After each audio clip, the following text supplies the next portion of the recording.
রামগঞ্জ উপজেলা প্রশাসনের উদ্যোগে নবাগত লক্ষ্মীপুর জেলা প্রশাসক ও বিজ্ঞ জেলা ম্যাজিস্ট্রেট রাজীব কুমার সরকারের সাথে মতবিনিময় সভার আয়োজন করা হয়েছে।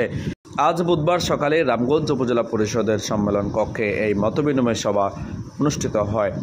রামগঞ্জ উপজেলা নির্বাহী কর্মকর্তা মোহাম্মদ মামুনের সভাপতিত্বে এ সময় উপজেলার সকল কর্মকর্তা, রাজনৈতিক ব্যক্তিত্ব, বীর মুক্তিযোদ্ধা, বৈষম্য বিরোধী ছাত্র আন্দোলন ও নিহতদের স্বজনরা সহ অন্যান্য গণ্যমান্য ব্যক্তিবর্গের সাথে এই মতবিনিময় সভা অনুষ্ঠিত হয়।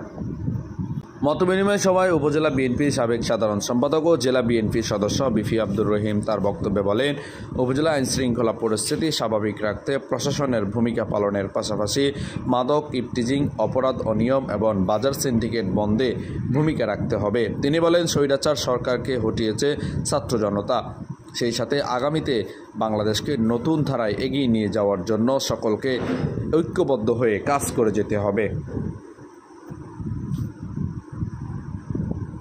পারভেজ হুসাইন, আমার টিভি।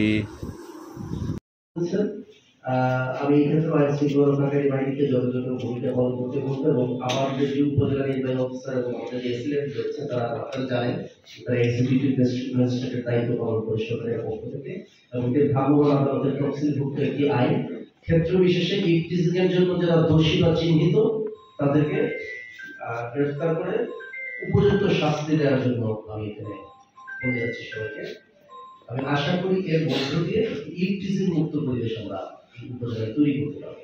কারণ আমাদের সমাজের নারী এমনিতেই নানা ক্ষেত্রে অবহেলিত এবং বিপন্ন অবস্থায় থাকে, তাদেরকে যদি চলাফেরা এবং শিক্ষা লাভের আমরা একটি উপযুক্ত পরিবেশ দিতে না পারি তাহলে আমরা পিছিয়ে যাবো। হ্যাঁ, এটি মোটেও হতে দেওয়া যাবে না।